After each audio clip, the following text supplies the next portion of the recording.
시장을 선점하는 투자 전략 3월 12일 이상로의 텐텐베거 시작하도록 하겠습니다. 우선 오늘 준비한 내용 한번 같이 보면서 말씀을 드리겠습니다.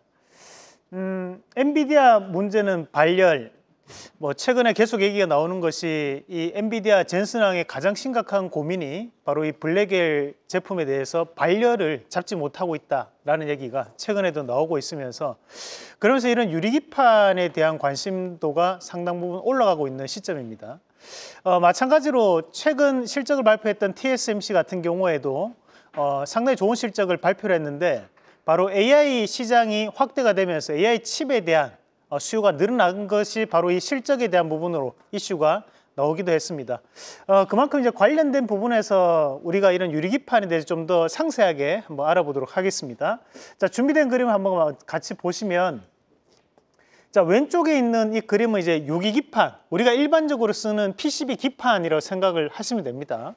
그리고 오른쪽은 이제 유리기판이라고 해서 여기 이제 알파벳이 잘 안 보이실 건데요. 안에 알파벳을 읽어보면 앱솔릭스라고 SKC의 자회사가 현재 만들고 있는 이 유리 기판이 되겠습니다.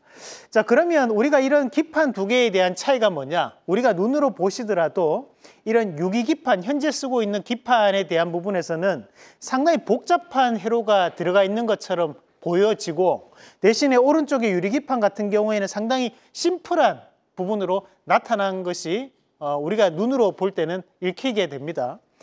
그만큼 현재 이런 유리기판에 대한 부분에서는 여러 가지에 대한 회로도라든지 또는 거기에 대해서 이어져 있는 전선들에 대한 부분들이 존재하기 때문에 우리가 이런 기판 위에 많은 메모리 칩을 탑재하기는 좀 힘든 구조가 됩니다. 자, 다음 그림 한번 같이 보시면, 아니 이 기판이 과연 뭐길래 왜 이렇게 이 기판에 대해서 관심도가 높아지고 있냐라는 건데요. 우리가 이 기판이 하는 역할은 중재자에 대한 역할을 한다고 생각하시면 좋을 것 같습니다. 그래서 제가 있으면 저의 왼손에는 이제 메인보드가 있는 거고, 그리고 이 오른손에는 칩이 있는 거죠. 그러면 저는 이 중간에서 손을 맞잡고 이제 중재자에 대한 역할을 한다고 보시면 됩니다. 그래서 칩이 뜨거워지고 고성능을 낼수록 이게 메인보드와 붙어 있다면 둘 다 열을 내게 되는데, 중간에 이 중재자에 대한 역할을 하는 것이 기판이기 때문에 열을 두 개 다 내더라도 중간에서 열을 좀 더 식혀주는 역할, 그리고 열을 차단해주는 역할을 하는 것이 바로 이 기판에 대한 원리라고 보시면 되겠고요. 그만큼 이런 기판 같은 경우 그 위에 이제 많은 칩들이 들어가게 된다는 것도 참고를 하시면 되겠습니다. 그러면 우리가 현재 이런 기판 같은 경우에는 왜 유리기판에서 유리기판으로 넘어가야 되는 것이냐, 유리기판이 어떤 부분이 좀 더 긍정적이냐, 그 부분을 궁금해 하실 수 있을 것 같은데, 자, 다음 그림 한번 같이 보겠습니다. 자, 유리기판이 일반적인 기판과의 봤을 때에 대한 장점들입니다. 우선 먼저 첫 번째로 볼 수 있는 것이 전기적 신호에 대한 손실이 낮다라는 부분입니다. 그래서 고속으로 데이터 처리에 상당히 유리하다는 얘기를 지금 하고 있는 부분인데요. 일단은 전기적 신호가 발생하면 우리는 현재 저항이 발생한다고 합니다. 하지만 유리기판 같은 경우 이는 저항이 낮기 때문에 그만큼 고속 데이터 처리에 상당히 유리한 관점에 놓여 있다라고 보시면 되겠고, 자, 두 번째로는 열 안정성이 높다라는 겁니다. 일반적인 기판류는 열을 좀 더 빠르게 전달하는 부분도 나타나고 있습니다. 여기에 따른 부작용으로 열이 가해지게 되면 변형이 생기게 되고 또는 뒤틀리게 된다는 점이 발생을 하게 되는데, 열 변형이 유리기판은 낮기 때문에 미세한 회로에 대한 제작이 가능하다는 거죠. 우리가 제품을 오래 쓰다 보면 안에서 정상적인 기능이 작동 안 할 때가 있습니다. 이럴 때는 대부분 다 열 변형에 의해서 뒤틀려 가지고 그런 문제가 발생할 때가 많은데, 이런 열 안정성에 대한 부분에서도 유리기판은 상당히 좋은 성적을 기록하고 있다라는 얘기를 하고 있는 부분이고요. 자, 세 번째는 이제 평탄도가 우수하다는 겁니다. 우리가 유리는 만져보면 아시겠지만 상당히 매끄러운 표면을 가지게 됩니다. 그럼 그런 매끄러운 표면을 가졌을 때 잘할 수 있는 것이 미세 공정에 대한 정밀도가 높다라는 거죠.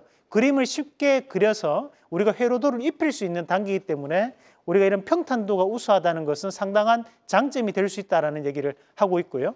자, 그리고 네 번째는 저항 및 전열에 대한 특성이 우수하다. 그래서 전자파에 대한 간섭이 낮아지게 된다는 장점도 가지게 됩니다. 자, 그러면 시장에 대한 이런 유리기판 관련주가 대단히 많습니다. 그럼에도 불구하고 직접적인 관련성이 있는 기업들을 제가 좀 더 추스려 봤습니다. 다음 그림 한번 같이 보시면 우선 대형주로 현재 이런 유리기판에 대해서 직접적인 생산이 가능한 기업부터 한번 구분을 해볼 필요가 있는데, 첫 번째는 SKC와 삼성전기, 그리고 나머지는 뭐 필옵틱스나 캠트로닉스, YC캠, FNS테크, JNTC, 여기 옆에 설명을 제가 적어놨는데요. 이거는 어느 정도에 대한 형체가 있는 기업들이라는 점도 참고를 하시면서 개별주를 좀 투자해 보면 어떨까라는 말씀까지 함께 드리면서 관련된 기업 한번 체크해 보도록 하겠습니다. 자, 우선은 삼성전기부터 한번 같이 보겠습니다. 자, 삼성전기가 최근 들어서 좋지 않은 모습을 나타내고는 있지만 유리기판에 대한 시생산이 임박했다, 시제품에 대한 생산이 임박했다라는 뉴스가 나오고 있는 과정들이기 때문에 저는 삼성전기에 대한 부분은 현재는 저렴한 가격대라는 말씀을 드리고 싶고, 자, 다음 종목으로 FNS테크 한번 같이 보도록 하겠습니다.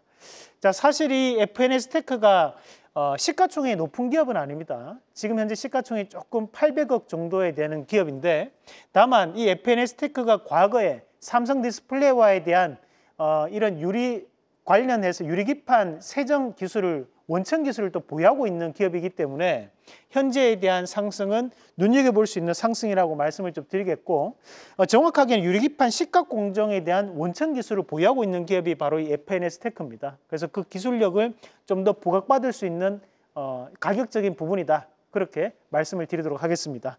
자, 이렇게 유리기판 관련된 부분 두 가지 종목도 한번 같이 보셨고요.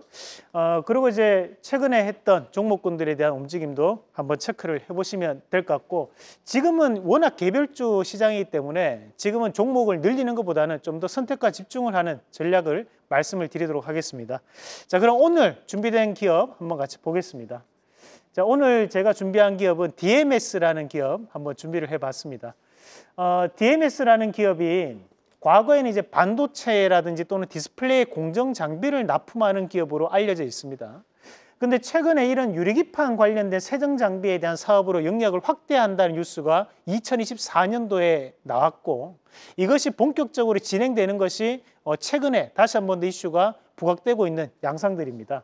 그만큼 현재 반도체나 디스플레이 업황에 대한 기저 효과를 좀 더 주목할 수 있는 관점들, 그리고 현재 이런 유리기판에 대한 부분에 얘기를 할 때 이런 세정 장비에 대한 얘기들이 많이 나오는데, 반도체 공정 안에서도 세정에 대한 공정이 국내 기업들에 대한 국산화율이 대단히 높게 나타나는 공정입니다. 그렇다 보니까 이런 DMS라든지 또는 뭐 식각 세정 기술을 보유하고 있는 기업들이 좀 더 재평가가 나올 수 있는 시점이라고 보고, 1차적인 목표가를 잡아드린다면 7,150원, 그리고 손절가를 5,900원으로 제시해 드리도록 하겠습니다. 자, 오늘은 유리기판 관련한 공부를 한번 해보셨는데요. 여러분들께 도움이 정말로 되셨으면 좋겠습니다. 자, 오늘 준비한 K스탁 라이브 소식 여기까지입니다. 자, 남은 오후 시장도 화이팅 하시길 바라겠습니다. 이상입니다. 계속해서 다양한 경제 이슈를 알고 싶다면 구독과 좋아요, 알림 설정 부탁드립니다. AI 캐스터 권미정이었습니다.